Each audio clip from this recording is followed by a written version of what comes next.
Right. Hello friend, welcome to my YouTube channel. बहुत बहुत स्वागत है आपका मेरे जेई फायर यूट्यूब चैनल में। तो आज करेंगे हम पैराबोला से रिलेटेड प्रॉब्लम। ठीक है, तो ये जेई मैन 2020 में आया हुआ क्वेश्चन है। तो आज मैं कॉनिक सेक्शन से पैराबोला क्वेश्चन में लाया हूँ आपके लिए। तो देखिए ऐसे करते हैं। तो क्वेश्चन क्या कह रहा था, angle between the tangent drawn from the point 1,4 to the parabola. मतलब कि डायग्राम की मदद से मैं आपको इसे समझाता हूँ। तो देखिए, तो मैं यहाँ पे एक पैराबोला बनाता हूँ। ठीक है, तो ये बनेगा इस तरीके से। ठीक है, या फिर पॉइंट पुट करके देख लेना। तो अगर पॉइंट पुट करके देखोगे तो ऐसे ही कोऑर्डिनेट बनेगा। ठीक है, तो ये तो मैंने पैराबोला ड्रॉ कर दिया भाई, इसको इक्वल टू 4x। अच्छा, अब जो 1,4 है कोई बाहर पॉइंट है, मतलब कि मैं इस पॉइंट को यहाँ मान लेता हूँ। कहीं मान लो यहाँ हो सकता है, मतलब कि होगा तो फर्स्ट क्वाड्रेंट में ही। ठीक है, तो मैं इस पॉइंट को कहीं जर्नल मान लेता हूँ, यहाँ के इधर इधर मान लेता हूँ। ठीक है, तो अगर इस पॉइंट पे ये कह रहा कि ना, इस पॉइंट से इस पैराबोला पे दो टेंजेंट ड्रॉ करी गई हैं। एक तो टेंजेंट ये रही और एक टेंजेंट ये रही। बहुत से कहेंगे 1,4 पॉइंट मैंने यहाँ मान लिया। ठीक है, बहुत से कहेंगे कि ये तो थर्ड क्वाड्रेंट है, तो थर्ड क्वाड्रेंट में तो वाई की वैल्यू नेगेटिव होती है। देखो मैंने ये जर्नल माना है, वैसे होगा तो ये फर्स्ट में अगर मैं मानता तो टेंजेंट मतलब कि ढंग से नहीं बना पाता। तो टेंजेंट यहाँ से एक्चुअल दिख रही है, तो इसलिए मैंने इस पॉइंट को इधर मान लिया। ठीक है, तो ये कह रहा कि ना, इन टेंजेंटों के बीच में जो एंगल होगा ना, जो थीटा, तो ये एंगल निकालना हमें। तो कैसे निकालें? तो देखिए, इसकी अप्रोच क्या कि हम पहले टेंजेंट की इक्वेशन निकालेंगे। ठीक है, हम सबसे पहले क्या निकालेंगे? हम निकालेंगे इक्वेशन ऑफ टेंजेंट। हम सबसे पहले इक्वेशन ऑफ टेंजेंट निकालेंगे। तो पैराबोला के केस में इक्वेशन ऑफ टेंजेंट क्या होती है? ये होती है, इसको याद कर लेना। ठीक है, किसी भी पैराबोला की Y square equal to 4ax, किसी भी पैराबोला की जो टेंजेंट की इक्वेशन होती है वो होती है y इक्वल टू mx। ठीक है, प्लस a डिवाइड में m, ये होती है। ठीक है, ये m क्या है? ये m है स्लोप ऑफ टेंजेंट। ठीक है, और a क्या है? a है जो पैराबोला जो 4 से मल्टीप्लाई करके ऐसे कंपेयर करोगे ना, तो वहाँ से a की वैल्यू निकाल सकते हो आप। तो ये होती है, ठीक है, टेंजेंट की इक्वेशन। तो अब तो बस निकालो। तो y equal to m x plus a की वैल्यू क्या है इधर, यहाँ 1, तो 1 पुट हो जाएगी 1/m। तो ये आ गई टेंजेंट की इक्वेशन, मतलब कि जो टेंजेंट जा रही है ना, इनकी इक्वेशन आ गई y equal to m x plus a 1/m। अच्छा ठीक है, ये तो हो गई ठीक। लेकिन ये टेंजेंट 1,4 से पास भी कर रही है, तो ये पॉइंट इस टेंजेंट की इक्वेशन को सेटिस्फाई करेगा नहीं करेगा? करेगा ना। तो बस इस पॉइंट को इस टेंजेंट की इक्वेशन में, इस टेंजेंट की इक्वेशन में सेटिस्फाई करा देंगे। तो हम लिखते हैं कि सेटिस्फाई द पॉइंट P 1,4। ठीक है, तो इस पॉइंट को इसमें सेटिस्फाई करा देते हैं। तो करा दो। तो 4 equal to m plus 1/m। ठीक है, अब इसे सॉल्व करते हैं। तो सॉल्व करेंगे तो क्या बनेगा,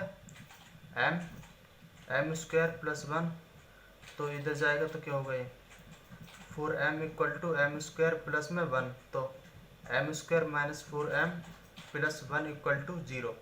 तो ये बन गई m में क्वाड्रेटिक।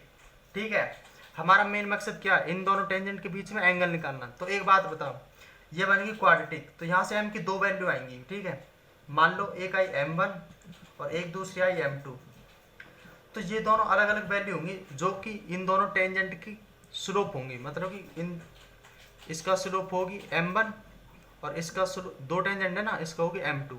अब एक बात बताओ, जब भी दो लाइन के हमें स्लोप पता हो m1 और m2, तो इनके बीच का एंगल निकाल सकते हो किसकी मदद से?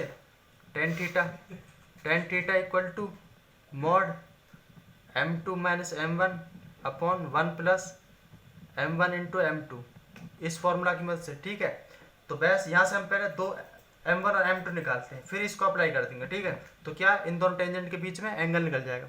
दोस्तों समझ आ रही है ना बात? अच्छा, तो ठीक है, तो निकालते हैं। तो m square minus 4m plus 1 equal to 0, तो इसमें लगा दो ये वाला formula, minus b plus minus root b square minus 4ac upon 2a।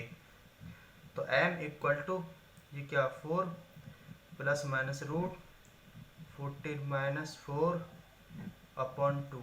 तो m की वैल्यू प्लस माइनस रूट ये 12.2। तो यहाँ से m की वैल्यू 2 आएंगी। कौन सी एक तो आएगी, अगर इसे सॉल्व करोगे ना तो ये आएगी 2 प्लस रूट 3 और m1, ठीक है, और m2 दूसरी वैल्यू आएगी 2 माइनस रूट 3, ठीक है। m की वैल्यू 2 आ गई। अब m1 m2 निकल आए, जो कि एक तो इसका स्लोप है, एक इसका स्लोप है। अब दो टेंजेंट का स्लोप पता है, उनके बीच में एंगल निकालना थीटा। तो हम क्या करेंगे, इस टेन थीटा वाले फॉर्मूला को लगा देंगे, यहाँ इन वैल्यू को पुट कर देंगे। तो देखो टेन थीटा बहुत आसान है। बॉन्ड m2 की वैल्यू क्या है 2 माइनस रूट 3, फिर माइनस, फिर m1 की वैल्यू क्या है 2 plus root 3 upon 1 plus 2 minus root 3 और 2 प्लस रूट 3, ठीक है। तो टेन थीटा इक्वल टू ये क्या होगा तुम्हारा 2 माइनस रूट 3 फिर माइनस 2 माइनस रूट 3, ये तो 2 रूट 3 ऊपर बच गया और नीचे से सॉल्व करोगे तो आएगा 2, ठीक है, कर लेना। इससे 2 ये कट गया तो क्या है tan theta equal to root 3। तो थीटा की वैल्यू क्या आ गई, रूट 3 कौन से एंगल पे होता है, ये होता है 60 पे। तो थीटा की वैल्यू आ गई क्या π/3, ठीक है। तो ऑप्शन देखो कौन सा मैच कर रहा है, ये C option is correct answer, समझे।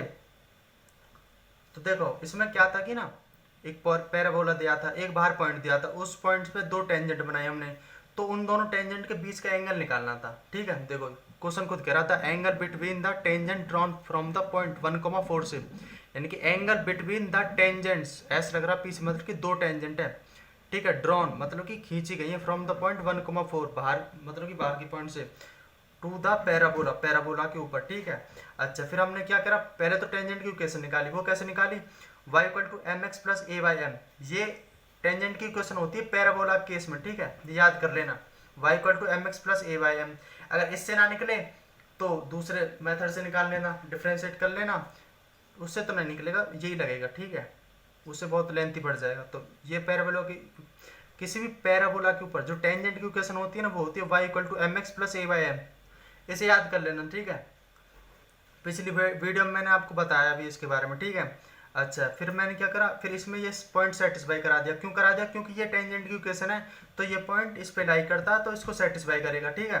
अच्छा सेटिस्फाई कराने के बाद फिर m में बन की क्वाड्रेटिक, m में क्वाड्रेटिक बनने के बाद m क्या की दो वैल्यू, ठीक है, और जो दो वैल्यू वही अलग अलग टेंजेंट की, एक के m1 एक के m2, क्योंकि टेंजेंट दो है तो उनका स्लोप भी तो अलग अलग होगा, ठीक है। दो स्लोप अलग अलग होने के बाद फिर मैंने क्या करा, फिर मैंने लगा लिया ये बार फॉर्मूला टेन थीटा वाला, ये फिर मैंने लगा दिया ये वाला formula tan theta equal to m2 minus m1 upon 1 plus में m1 m2, क्योंकि m1 m2 तो है हमारे पास, ये लगा दिया तो थीटा की वैल्यू निकल आई, कितनी निकली थी π/3। तो बस थैंक यू दोस्तों, like and share this video, अच्छी लगी तो लाइक कीजिए, शेयर कीजिए, तो बस यही बात है।